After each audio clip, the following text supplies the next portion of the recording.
तो फ्रेंड हम लोग यूपीएमआरसी एलएमआरसी जो एग्ज़ाम है आपका 3 जनवरी को, इसके रिकॉर्डिंग हम लोग यहाँ पे कुछ इंपॉर्टेंट एमसीक्यू देखने वाले हैं जो आपके एग्ज़ाम के लिए काफ़ी हेल्पफुल होगा। तो चलिए हम लोग अपने क्वेश्चन को स्टार्ट करते हैं, क्योंकि टाइम आपका काफ़ी कम है। तो कुछ नए टाइप के क्वेश्चन मैं आपको यहाँ पे दिखाऊंगा। क्वेश्चन में देखिए यहाँ पे पहले क्वेश्चन को आप जो है सेल्फ जो है पढ़िएगा, उसके बाद आंसर जो है पहले आप कोशिश करिएगा कि आप खुद से आंसर देने की कोशिश करिएगा। अगर आंसर सही होता है तो अच्छी बात है, नहीं भी होता है तो कोई बात नहीं है। इससे आपका एक तरीके से आइडिया पता चल जाएगा कि आपको मतलब क्वेश्चन जो है और प्रिपरेशन जो है कितना आपका रेडी है। तो यहाँ पे देखिए विच of the following torque and armature current characteristic is true for differential compound motor. Differential compound motor के लिए यहाँ पे जो है टार्क और आर्मेचर करेंट के बीच कुछ यहाँ पे रिलेशन दिया गया। हमें बताना है कि डिफरेंशियल कंपाउंड मोटर के लिए यहाँ पे कौन सा जो है वो आपका सही होगा। तो आप लोग ऑप्शन देख लीजिएगा। तो यहाँ पे जो है जैसे कि हमें पता है कि दो कैरेक्टरिस्टिक हम लोग लेते हैं, ठीक है। तो यहाँ से दो टाइप के क्वेश्चन बनते हैं मेनली।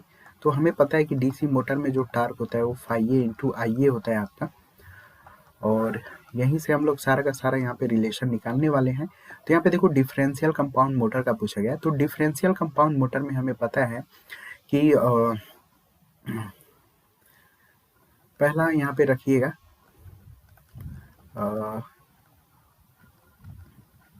Differential compound motor. तो देखिए डिफरेंशियल कंपाउंड मोटर में हमें इजीली पता है कि यहाँ पे जो सीरीज फील्ड वाइंडिंग है और जो शंट फील्ड वाइंडिंग है, ठीक है, यहाँ पे जो रिजल्टेंट जो फ्लक्स होता है वो आपका माइनस होता है, ठीक है।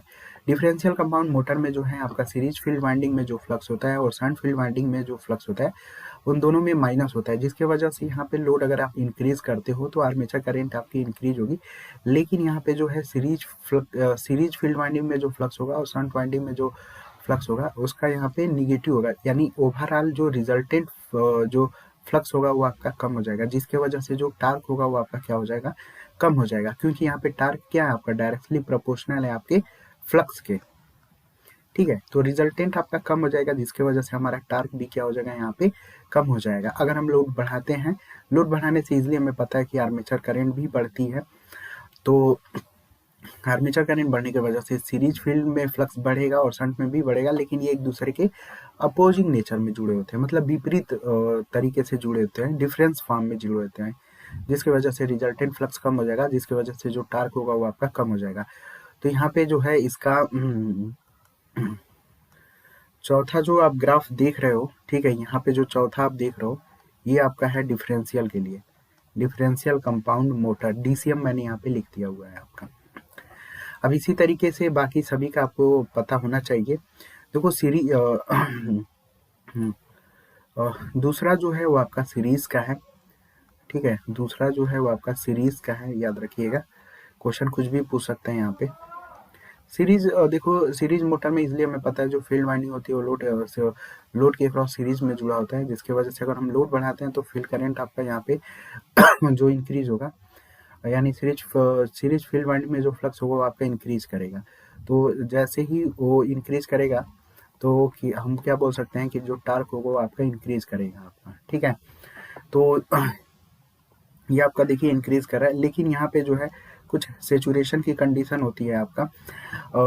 सेचुरेशन का कंडीशन का मीन्स ये होता है यहाँ पे कि जो सीरीज फील्ड वाइंडिंग होती है हमारे लोड के साथ कनेक्टेड होती है, लोड जैसे हम बढ़ाते हैं तो आर्मेचर करंट भी बढ़ती है और सीरीज फील्ड वाइंडिंग में जो करंट है वो भी बढ़ता है और फ्लक्स भी जो है सीरीज फील्ड वाइंडिंग का आपका बढ़ता है, ठीक है। ये मैग्नेट होता है आपका, ठीक है, कोई भी मैग्नेट रख के उस पर कॉइल अगर हम लोग रखते हैं तो एक तरीके से वो फील्ड वाइंडिंग का निर्माण होता है आपका, ठीक है। तो इजिली अगर एक कोई भी मैग्नेट है उसकी जितनी फील्ड की स्ट्रेंथ होगी वो उतना जो है करंट लेके फ्लक्स को प्रोड्यूस कर देगा, लेकिन एक फाइनल कंडीशन में वो क्या हो जाएगा, सैचुरेट हो जाएगा। मतलब उसकी एक कैपेसिटी होगी कि उतना करंट देने के बाद ही वो मतलब जितना उसकी कैपेसिटी हो उतना ही वो फ्लक्स को क्या करेगा, प्रोड्यूस करेगा। तो स्टार्टिंग में तो भाई वेरिएबल होगा, क्योंकि जैसे जैसे वो करंट पाएगा वैसे वैसे फ्लक्स बढ़ेगा, लेकिन कुछ कंडीशन या कुछ टाइम बाद, ठीक है, सेचुरेशन के कंडीशन में जैसे ही सैचुरेट हो जाएगा उसके बाद फ्लक्स क्या हो जाएगा आपका कांस्टेंट हो जाएगा डीसी सीरीज मोटर में। तो वही है, बिफोर सैचुरेशन से पहले थोड़ा सा यहाँ पे वेरिएबल होता है और जैसे सैचुरेट हो जाएगा आपका फ्लक्स क्या हो जाएगा आपका कांस्टेंट हो जाएगा। इसलिए सीरीज का दूसरा जो ग्राफ वो सीरीज का है। अब यहाँ पे देखिएगा, अब यहाँ पे हम तीसरा जो ग्राफ देखने वाले हैं, तीसरा किसके लिए है, तो तीसरा ये आप देख रहे हैं ये आपका शंट के लिए होगा आपका। ठीक है, शंट में देखो क्या होता है ना कि जो शंट आपका होता है इसमें जो फील्ड वाइंडिंग होता है ना वो लोड से इंडिपेंडेंट होता है। मीन्स अगर आप लोड बढ़ाते हो घटाते हो तो इसमें जो शंट फील्ड वाइंडिंग में जो फ्लक्स होता है ना वो आपका डिपेंड नहीं करता। मीन्स इसका जो फ्लक्स होता है शंट फील्ड वाइंडिंग में वो एक तरीके से कांस्टेंट होता है। तो इसलिए हम बोल सकते हैं कि अगर फ्लक्स कांस्टेंट है, मीन्स अगर नियत है, तो इसलिए हम बोल सकते हैं कि टार्क भी क्या हो जाएगा आपका एक तरीके से कांस्टेंट यानी नियत होगा। ठीक है, तो इसलिए यहाँ पे जो है आर्मेचर करंट जैसे बढ़ाएंगे फ्लक्स बढ़ता जाएगा पर्टिकुलर कंडीशन तक। ठीक है, उसके बाद टार्क भी आपका इंक्रीज होगा। ठीक है, तो ये एक तरीके से लीनियर के फॉर्म में आपका होगा। चौथा यहाँ पे देखिए चौथा यहाँ पे अगर हम बात करते हैं, जस्ट यहाँ पे उल्टा मैंने कर दिया। देखो चौथा जो था वो आपका डिफरेंशियल का है, तो आप चौथा 4 रख लो। दूसरा सीरीज का था, तीसरा यहाँ पे शंट का था, और जो पहला है ये आपका कुमुलेटिव के लिए है। ठीक है, कुमुलेटिव में देखो रिजल्टेंट जो फ्लक्स होता है ना वो आपका सीरीज का और शंट का एडिंग टाइप का नेचर होता है। मीन्स अगर लोड बढ़ाते हो तो इन दोनों में जो है series field winding shunt field winding में जो फ्लक्स होगा वो इंक्रीज करेगा, जिसकी वजह से जो रिजल्टेंट फ्लक्स होगा वो आपका इंक्रीज कर देगा।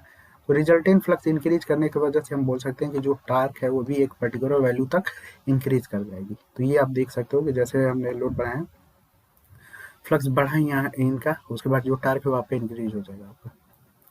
तो ये आपका कुमुलेटिव का हो जाएगा आपका। तो इतने सारे क्वेश्चन आपके बन सकते हैं। नेक्स्ट यहाँ पे जो क्वेश्चन बनेगा वो देख लीजिए। देखिए पहला क्वेश्चन तो आर्मेचर करंट और टार्क के बीच यहाँ पे आपका बन सकता है क्वेश्चन। ये बन सकता है क्या, मैंने इससे रिलेटेड बता दिया।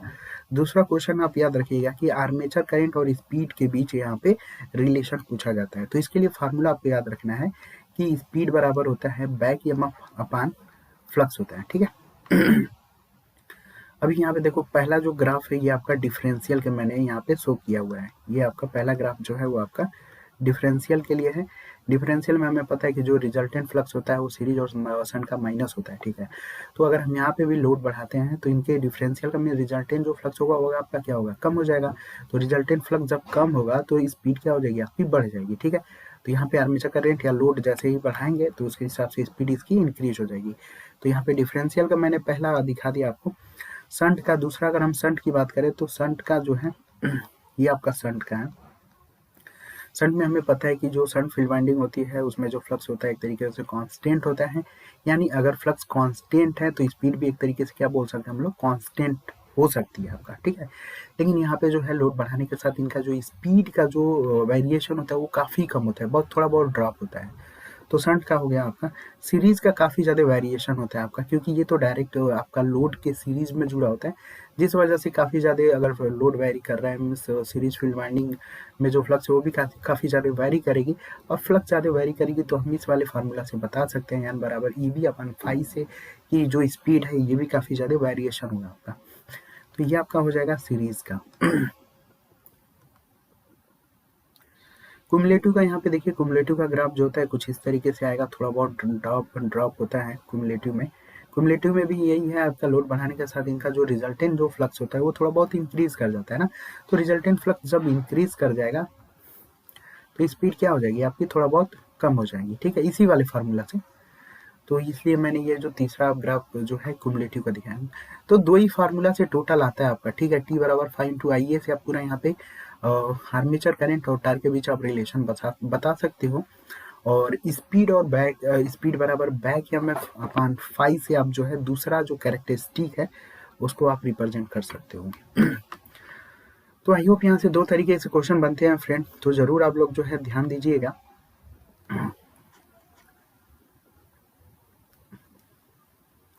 चलिए यहाँ पे नेक्स्ट अगले क्वेश्चन की तरफ यहाँ पे चलते हैं हम लोग।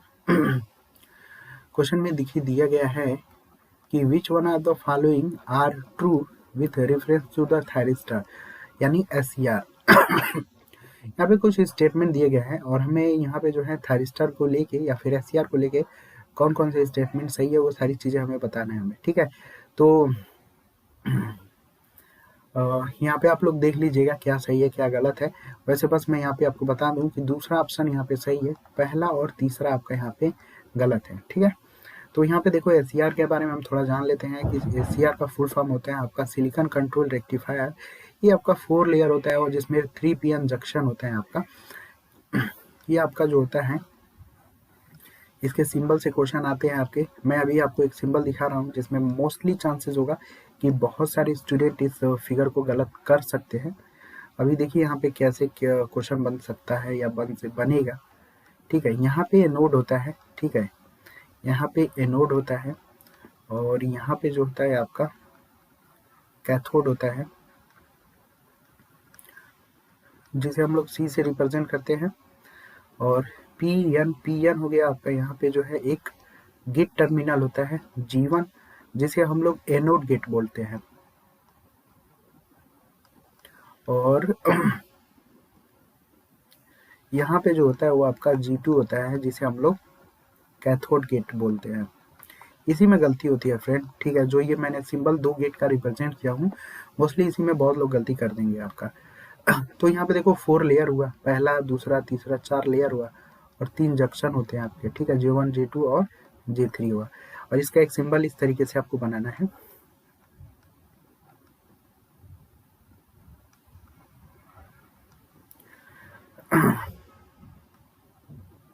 ये कैथोड हो गया, ये आपका एनोड हो गया और ये आपका जो है गेट G2 और यहाँ से जो है आपका गेट G1। तो ये गेट और G1 और G2 आप जरूर याद रखिएगा एससीआर में, ठीक है। क्वेश्चन आपको अगर G2 बस देता है तो वो आपका ऑप्शन में नहीं होना, मतलब अगर ऑप्शन में देता है आप उसको ट्रिक मत करिएगा, ठीक है। G1 और G2 दोनों होना चाहिए। तो ये भी क्वेश्चन इस टाइम में ट्रेंड में हो सकता है, ठीक है। एग्जामिनर का आपको पता ही है कि क्वेश्चन वहीं से बनाते हैं ये लोग, थोड़ा सा बस घुमा देते हैं। तो चलिए हम देखते हैं पहले तीसरा क्यों गलत हुआ यहाँ पे, ठीक है। तो देखिए यहाँ पे जो thyristor can be terms as an AC switch. जो थायरिस्टर यानी जो एससीआर होता है ना वो एसी स्विच पे नहीं होता है, एक तरीके से डीसी स्विच होता है। क्योंकि जो थायरिस्टर यानी जो एससीआर होता है ना ये सिर्फ कंडक्ट करता है वन डायरेक्शन में। मोस्टली चांसेस होता है कि वो यूनी डायरेक्शनल होता है, यानी वन डायरेक्शन में ये मोस्टली काम करता है, इसलिए हम इसे डीसी स्विच बोल सकते हैं, ठीक है। डीसी स्विच या फिर हम लोग कभी कभी इसे पावर स्विच भी बोलते हैं, इसको भी ध्यान रखिएगा। तो पहला इसका रीज़न यही है कि जो थायरिस्टर वो आपका डीसी स्विच या पावर स्विच के तरीके काम करता है, बिकॉज ये यूनिपोलर है, मीन्स ये ओनली जो कंडक्ट करेगा ये वन डायरेक्शन में कंडक्ट करता है आपका, ठीक है। इसलिए तीसरा ऑप्शन यहाँ पे गलत था। दूसरा ऑप्शन देखो सही है, होल्डिंग करंट जो होता है वो टर्न ऑफ प्रोसेस को बताता है और जो लैचिंग करंट है वो टर्न ऑन प्रोसेस को बताता है। तो देखो जो लैचिंग करंट होती है वो ग्रेटर देन होती है हमारे होल्डिंग करंट से, ठीक है। और ये जो है 2 से लेके 3 टाइम्स जो होती है वो आपका ग्रेटर देन होता है जो हमारी लैचिंग करंट होती है होल्डिंग करंट से। तो यहाँ पे जो है हमारी जो अगर हम गेट सिग्नल को यहाँ पे रिमूव कर दें, ठीक है, गेट सिग्नल को रिमूव कर दें, उसके बाद जो एनोड करंट पे मिनिमम जो रिक्वायरमेंट करंट की होगी थायरिस्टन को ऑन स्टेट में बनाने के लिए, उसे जो है हम लोग लैचिंग करंट बोलते हैं, ठीक है, जो ऑन स्टेट को मतलब रिप्रेजेंट करेगी। और जो होल्डिंग करंट होता है, अगर हम मिनिमम जो करंट है नोड की अगर होल्डिंग करंट से कम कर देते हैं ना तो थायरिस्टन ऑफ स्टेट में चला जाएगा, तो उसे हम लोग बोलते हैं होल्डिंग करंट। तो हमेशा याद रखिएगा कि जो लैचिंग करंट होती है वो ऑन स्टेट को मतलब रिप्रेजेंट करती है और जो होल्डिंग करंट होती है वो टर्न ऑफ प्रोसेस को रिप्रेजेंट करती है आपका, ठीक है। ये छोटा सा आपका था यहाँ पे जो है और सिर्फ दूसरा सही था आपका, बाकी मैंने रीजन बता दिया आपको कि क्या चीजें थी आपका। अगले क्वेश्चन की तरफ चलते हैं हम लोग। तो देखिए यहाँ पे अगला क्वेश्चन जो है बहुत कैंडिडेट इस क्वेश्चन को कर लेंगे, लेकिन इस क्वेश्चन में मैं आपको एक छोटा सा और भी इंफॉर्मेशन यहाँ पे देना चाहूँगा, ठीक है। जिसको फार्मूला याद है इसलिए इस टाइप के क्वेश्चन आप बना लेंगे, लेकिन यहीं से क्वेश्चन देखो इक्वेशन के फॉर्म में भी क्वेश्चन बन सकता है आपका, ठीक है। तो कैसे फार्मूला आता है ये थोड़ा यहाँ पे जानना जरूरी है। अगर आप पता जान जाते हो तो कहीं ना कहीं यहाँ से 2 से 3 क्वेश्चन भी बनेगा, तो इसलिए आप जो है कर सकते हो। तो यहाँ पे देखो फाइंड डिस्चार्ज, हमें यहाँ पे डिस्चार्ज यानी क्यू बताना है। और if the power develop by the hydro electric generator unit is 9.80 kilowatt. ठीक है, यहाँ पे पावर दिया गया है भाई, ठीक है, पावर दिया गया है, आपका इफिशियंसी 100% है। और जो 1 मीटर जो ये आपका हेड दिया गया है, और डेंसिटी जो है वाटर का वो आपका इतना दिया गया है। ठीक है, तो जो पावर डेवलप होता है हाइड्रो पावर प्लांट में, इसलिए हमें पता है कि डैम को हम लोग प्रोवाइड करके वाटर जो एनर्जी को स्टोर करते हैं पोटेंशियल फॉर्म में, और उसी एनर्जी को गिराते हैं हम लोग, ठीक है, किसी टरबाइन पे, तो काइनेटिक एनर्जी में चेंज होता है, जिसकी वजह से हम लोग एनर्जी को एक फॉर्म से दूसरे फॉर्म में चेंज कर सकते हैं। ठीक है, तो यहाँ पे जो डैम के पास जो एनर्जी स्टोर होता है ना, उसे हम बोलते हैं पोटेंशियल एनर्जी, जिसे हम लोग ईपी से रिप्रेजेंट करते हैं, और ये होता है एमजीएच होता है। यम जो होता है वो तरीके से क्या है, आपका मास है, मीन्स जो वाटर है उसका मास होता है, और जी जो होता है ग्रेविटी है आपका। ठीक है, और एच जो है वो आपका हेड है आपका। ठीक है, तो ये आपका इक्वेशन नंबर फर्स्ट हो जाता है। और इसी तरीके से जो है डी बराबर होता है यम अपान बी। ठीक है, डी जो होता है एक तरीके से आपका डेंसिटी है, कभी कभी डेंसिटी को लेमडा से भी रिप्रेजेंट किया जाता है। और यम जो है वो आपका क्या है, मास है, और वी जो है वो आपका वॉल्यूम है आपका। ठीक है, ये इक्वेशन नंबर 2 हो गया। ये 2 इक्वेशन आपको याद रखना है बस। उसके बाद हम यहाँ पे जो है मास बराबर डेंसिटी इंटू वैल्यूम, ये वैल्यू जो है पुट कर देंगे हम लोग इक्वेशन नंबर 1 में। ठीक है, इसको हम लोग पुट कर देंगे, तो यहाँ पे जो पोटेंशियल एनर्जी होगी वो आपका एम की जगह क्या हो जाएगा, आपका डी इंटू वी हो जाएगा, और जी एच हो जाएगा आपका। ठीक है, अब यहाँ पे देखो जो पावर होता है, ठीक है, जो पावर होता है वो आपका rate of change of energy होता है। मीन्स पावर बराबर क्या होता है, डब्ल्यू अपन टी होता है, और डब्ल्यू का मतलब होता है कार्य, कार्य करने की क्षमता को क्या करते हैं, ऊर्जा करते हैं हम लोग। ठीक है, तो पी बराबर डब्ल्यू अपन टी, और वर्क का मतलब कार्य करने की क्षमता को ऊर्जा करते हैं, तो पी बराबर जो होगा वो ई अपन टी होगा। ई का मतलब वही है आपका पोटेंशियल एनर्जी, तो इसी में हम इसकी वैल्यू को पुटअप करेंगे हम लोग। ठीक है, तो P बराबर हो जाएगा, EP की वैल्यू आपको पता ही है कि DV और GH आपको यहाँ पे दिया गया है, और नीचे आपको टाइम रखना है। ठीक है, अब यहाँ पे हम जो है पावर बराबर जो वॉल्यूम है D, G और H को अलग कर लो, और वॉल्यूम है और जो टाइम है इसको अलग कर लो, तो यहाँ से एक पहला इक्वेशन बन सकता है। और क्वेश्चन भी यही आपको दे देगा कि हाइड्रो इलेक्ट्रिक पावर प्लांट में जो पावर का इक्वेशन है आप इसमें से बताइए कि कौन सा सही है, तो ये भी आपका दिया जाएगा, और इसी तरीके से घुमा के आपको दे देगा, टी ऊपर कर देगा भी उसका। ठीक है, इस तरीके से आई थिंक आप समझ रहे होंगे, इस तरीके से करके आपको क्वेश्चन पूछ लेगा वो। तो यहाँ पे जो है इसी को हम लोग क्यू बोलते हैं। ठीक है, इसी को हम लोग क्यू बोलते हैं, जिसे हम लोग डिस्चार्ज बोलते हैं। तो इसका जो मात्रक होता है वो मीटर क्यूब पर सेकेंड होता है आपका। पूछ लेता है आपका, तो अब यहाँ से हम बना सकते हैं फार्मूला, P बराबर होगा DGH इंटू डिस्चार्ज। ठीक है, और इफिशियंसी जो होती है हमें पता है कि इफिशियंसी जो होती है वो आउटपुट अपन इनपुट का रेशियो है। तो हाइड्रो इलेक्ट्रिक पावर प्लांट क्या है, पावर आउटपुट दे रहा है, तो इफिशियंसी का यहाँ पे क्या हो जाएगा, गुणा हो जाएगा आपका। ठीक है, तो अब यहाँ से ओवरऑल हमारे पास जो फार्मूला है वो हमारे पास आ चुका है। तो ये प्रूफ करना था फार्मूला को। अब यहाँ पे हम लोग देख लेते हैं कि क्या क्या क्वेश्चन में दिया गया है। देखो यहाँ पे डिस्चार्ज हमें पता करना है। ठीक है, पावर हमें पता है कि कितना दिया गया है, 9.80 किलोवाट, और इफिशियंसी कितना है 100%। हेड आपका है 1 मीटर, और डेंसिटी है आपका लगभग 1000 kg पर मीटर क्यूब। बस अब इजली आपको जो है यहाँ पे डिस्चार्ज पता करना है, यानी क्यू पता करना है ना। तो जब क्यू पता करना है आपको, क्यू पता करना है तो हमें क्या चाहिए, पावर को ऊपर रखना पड़ेगा, और उसके बाद नीचे हमें इफिशियंसी, डेंसिटी, जी और एच रखना पड़ेगा। ठीक है, बस आपको यही रखना है। पावर कितना है आपका 9.80, 10 के पावर 3 कर दीजिएगा, और इफिशियंसी 100% है, यानी 100 भी रख सकते हो या 1 भी रख सकते हो। और डेंसिटी कितना है आपका 1000 है, और जी देखो जी की वैल्यू नहीं दिया है तो 9.8 रख लीजिएगा, और हेड कितना है आपका 1 मीटर दिया गया है आपका। ठीक है, इसी को कर लीजिएगा, आपका आंसर आपका यहाँ पे आ जाएगा। वैसे यहाँ पे इसका जो आंसर है वो आपका 1 जो है मीटर क्यूब पर सेकेंड है आपका। ठीक है, तो फार्मूला जरूर याद रखिएगा कि कैसे फार्मूला होगा। ठीक है, क्वेश्चन तो इजीली लग जाएगा अगर आपके पास फार्मूला भी नहीं होगा, मतलब याद है तब भी। लेकिन मैंने बहुत सारे एग्जाम में देखा हुआ है कि इसी फार्मूले को थोड़ा सा ये लोग बीच से ब्रेक करके उसी से इक्वेशन बना के ये लोग पूछ ले रहे हैं कि इसमें से कौन सा सही होगा या फिर कौन सा नहीं सही है। आई थिंक आप समझ रहे होगे किस टाइप के क्वेश्चन यहाँ बन सकते हैं। देखो अगला क्वेश्चन काफी इंपॉर्टेंट है। तो इसको भी बहुत लोग जो है गलती कर सकते हैं। तो यहाँ पे देखिए क्वेश्चन में दिया गया है, consider the following circuit and find the current I due to 1 ampere source only. यहाँ पे देखो दो सोर्स आपके दिए गए हैं जिसमें आपका 1 एम्पियर का सोर्स है आपका, ठीक है, और 5 वोल्टेज का सोर्स है, और इसमें जो है हमें करंट को बताना है 1 एम्पियर सोर्स ओनली। ये वर्ड जरूर याद रखिएगा, ओनली। मतलब यहाँ पे ओनली का मतलब होता है एक, यानी एक का जहाँ पे भी बात आएगी, जहाँ पे भी दो सोर्स जुड़े हुए हों और एक की बात करेगा वो, तो इसलिए हमें सुपरपोजिशन थ्योरम को दिमाग में रखना चाहिए। ठीक है। और देखिए यहाँ पे आई दिया गया है, मीन्स हमें आई पता करना है हमें।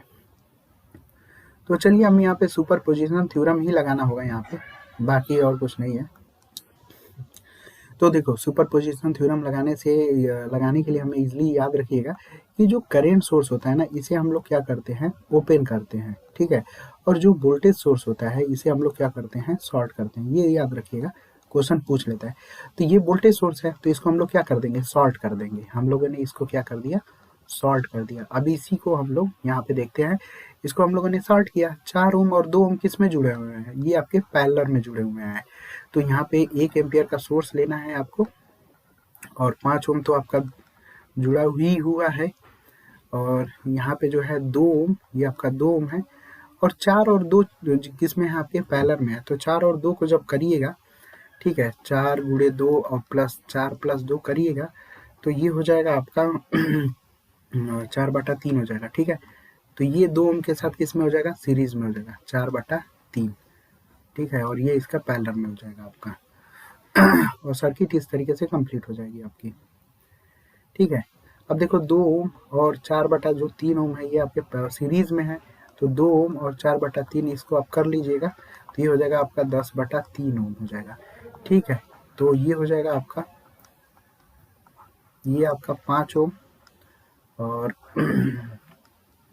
ये आपका 10/3 ओम, ये दोनों पैरेलल में है। अब दोनों पैरेलल में हो गए। यहीं से थोड़ा सा 1 मिनट,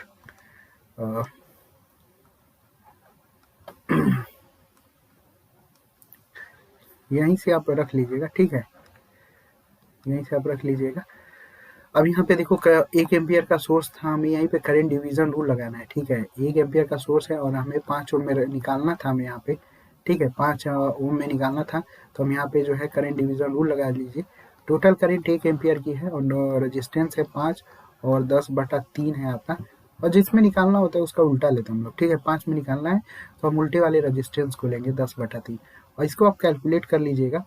यहाँ पे आ जाएगा आई बराबर 10/25, और ये हो जाएगा आपका 0.4 एम्पियर,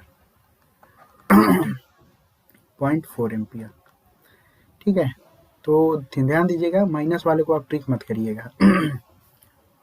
तो इसलिए हम लोगों ने कुछ नहीं किया, वोल्टेज सोर्स को शॉर्ट किया, और जैसे ही शॉर्ट किया तो हम लोगों ने देखा कि 4 ओम और 2 ओम पैरेलल में है। इसका हम लोगों ने रिजल्टेंट निकाला तो 4/3 आ गया। अब ये 4/3 जो है 2 ओम के साथ सीरीज में है, तो हम लोगों ने फिर सीरीज में रख के रिजल्टेंट निकाला, तो 10/3 हो गया। फाइनली हमने देखा कि 5 ओम और 10/3 जो है वो आपका पैरेलल में है, जिसकी वजह से यहाँ पे करंट डिवीजन रूल हम लोगों ने अप्लाई किया, और इजिली हमारे पास जो है वो आपका आंसर आ गया। ठीक है। तो चलिए अगले क्वेश्चन की तरफ चलते हैं हम लोग।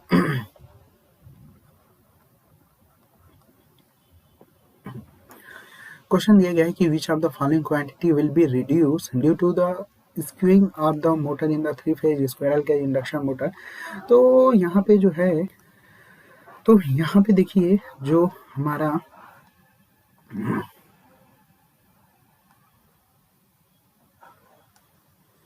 यहाँ पे जो है हमारा स्क्वायरल के जो मोटर होता है, इसमें जो हम लोग यहाँ पे जो है आप फिगर देख लीजिएगा, ठीक है, और ये है आपका और ये आपका शाफ्ट होता है, ठीक है, और रोटर के जो इसमें होते हैं थोड़ा बहुत तिरछा होते हैं आपके, ठीक है, इसमें जो स्लॉट होते हैं थोड़ा बहुत तिरछा हम लोग रख देते हैं।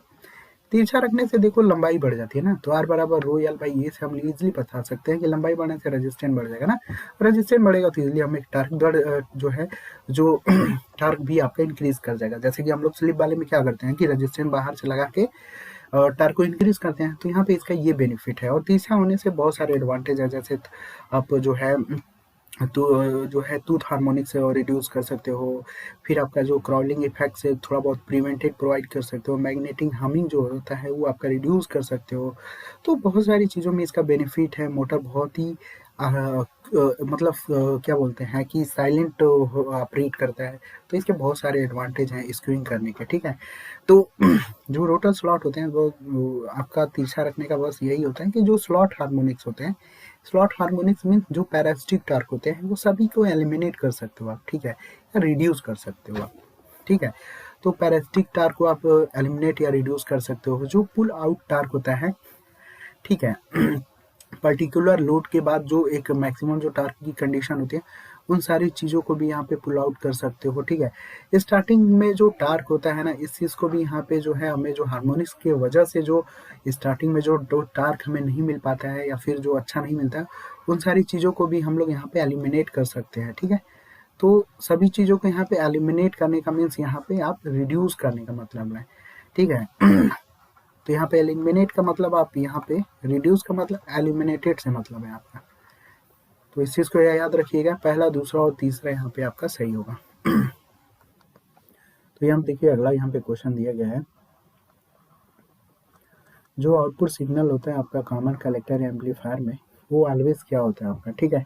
तो बहुत सारे जो कॉन्फ़िगरेशन होते हैं हमारे, जैसे common base, common ammeter, common collector के, तो यहाँ पे जो है हम लोग थोड़ा सा यहाँ पे एक बेसिक डिटेल देख लेते हैं हम लोग, ठीक है। ये कॉमन बेस होता है, कॉमन एमीटर होता है और उसके बाद कॉमन कलेक्टर होता है आपका, ठीक है। तो इसके कुछ बेसिक चीज़ें आपको याद रखना है। इनपुट और आउटपुट के बीच जो फेज शिफ्टिंग होता है वो कितना कितना होता है, तो यहाँ पे जो है आपका 0 फेज शिफ्ट होता है, इसका जो होता है वो आपका 180 और इसका जो होता है वो आपका 0। तो यहाँ पे कॉमन कलेक्टर के यहाँ पे देखिए पूछा गया आउटपुट सिग्नल का इनपुट और आउटपुट के बीच जो फेज डिफरेंस होता है वो फेज में होता है, ठीक है। दूसरा ऑप्शन यहाँ पे हो जाएगा आपका, ठीक है। तो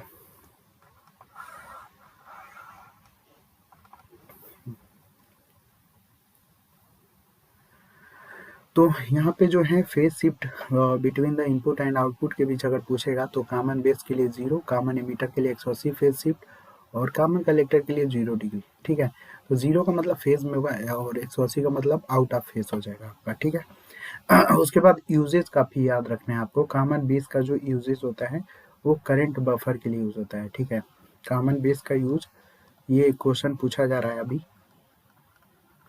करंट बफर में यूज़ करते हैं। फिर हाई फ्रिक्वेंसी एप्लीकेशन के लिए भी हम लोग इसका कॉमन बेस का यूज़ करते हैं। इसी तरीके से कॉमन एमीटर जो होता है इसका हम लोग ज़्यादातर वोल्टेज एम्पलीफायर में यूज़ करते हैं, और वोल्टेज एम्पलीफायर में यूज़ करते हैं और आइडियो फ्रिक्वेंसी में यूज़ करते हैं हम लोग, ठीक है। किसमें? आइडियो फ्रिक्वेंसी में। और कॉमन कलेक्टर जो होता है ये हमारा वोल्टेज बफर के लिए यूज़ करते हैं और जो है और इम्पीडेंस मैचिंग के लिए भी हम लोग इसका यूज़ करते हैं, ठीक है। इम्पीडेंस मैचिंग के लिए भी हम लोग इसका यूज़ करते हैं और बाकी बहुत सारी चीज़ें हैं, ठीक है। पावर गेन जो होता है वो आपका इसका मॉडरेट होता है, ये लिस्ट ही रख लीजिएगा। जो पावर गेन होता है कॉमन बेस का क्या होता है आपका मॉडरेट होता है और इसका जो होता है वो आपका हाई होता है और कॉमन कलेक्टर का जो होता है वो आपका लो होता है।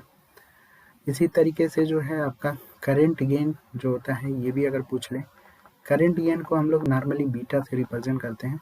करंट गेन जो होता है कॉमन बेस का जो होता है वो आपका लो होता है और इसका जो है हाई होता है। लो का मतलब 1 आपको याद रखना है, ठीक है। कभी कभी ऐसे भी ऑप्शन दे देगा 0 और 1, तो बहुत लोग यहाँ पे गलती कर देंगे, तो आपको 0 को ट्रिक नहीं करना है, ठीक है। यही सारी चीज़ें मैं बताता हूँ आपको कि आप लोग गलती मत करिएगा, क्योंकि एग्जामिनर जो है आप ही जैसा होते हैं और पेपर इंसान ही बनाता है, तो आई थिंक गलती नहीं करना है आपको। और जो कॉमन कलेक्टर होता है इसका जो करेंट गेन होता है वो हाई होता है, लेकिन ये 1 प्लस बीटा होता है, इस चीज़ को रखिएगा ध्यान में, ठीक है। करेंट गेन हो गया। अब उसके बाद हमारे पास वोल्टेज गेन बचता है। तो वोल्टेज गेन जो होता है इसका हाई होगा, इसका भी हाई होगा, और इसका जो होगा वो आपका लो होगा। लो का मतलब 1, ये याद रखना है आपको, ठीक है। और बाकी जो है इनपुट रेजिस्टेंस और आउटपुट रेजिस्टेंस की अगर हम बात करें, तो इनपुट रेजिस्टेंस होता है वो कॉमन बेस का लो होता है, ठीक है। और इसका जो है इनपुट रेजिस्टेंस मॉडरेट, और इसका जो इनपुट रेजिस्टेंस होता है वो आपका हाई होता है। और आउटपुट की हम बात करें तो इसका जो आउटपुट होता है कॉमन बेस का वो हाई होता है, और कॉमन एमीटर का जो होता है वो मॉडरेट या फिर हाई होता है, और कॉमन कलेक्टर का जो इनपुट इम्पीडेंस होता है वो आपका लो होता है। तो यहाँ पे याद रखिएगा, मेरा यहाँ पे बताने का मतलब ये नहीं था, आई थिंक ये लिस्ट आपको पता भी होगा बहुत लोगों को, लेकिन यहाँ बताने का मेरा मेल यही था यहाँ पे कि जो आप वोल्टेज गेन और करंट गेन से काफ़ी यहाँ पे क्वेश्चन आते हैं, ठीक है। तो आपको यहाँ पे 0 और 1 में थोड़ा सा याद रखना है, ठीक है। लो का मतलब आप लोग 0 मत कर दीजिएगा, और हाई में जो है आपका दे देगा, पूछ लेगा कि कॉमन कलेक्टर का जो है करेंट गेन क्या होता है, 1 होता है, 0 होता है, 1 प्लस बीटा होता है, 1 माइनस बीटा होता है। तो इसमें मैक्सिमम लोग गलती कर देंगे, ठीक है। क्वेश्चन ऐसे ही बनता है। अब इसको आप किसी फ्रेंड से पूछिएगा, मोस्टली गलती कर देगा वो। तो बस ये तरीके हैं कि आपको किस तरीके से क्वेश्चन बनेगा, क्या चीज़ें हैं, ताकि आप लोग जो है थोड़ा सा गलती कम करो, ठीक है। क्वेश्चन आता है वही, लेकिन बस मोस्टली थोड़ा सा सीक्वेंस या फिर जो तरीका है थोड़ा बहुत चेंजेस हो जाने की वजह से बहुत लोग जो है यहाँ पे जो है वो गलती कर देते हैं आपका। ठीक है फ्रेंड, तो आई थिंक इस चीज़ को ध्यान रखिएगा आप लोग।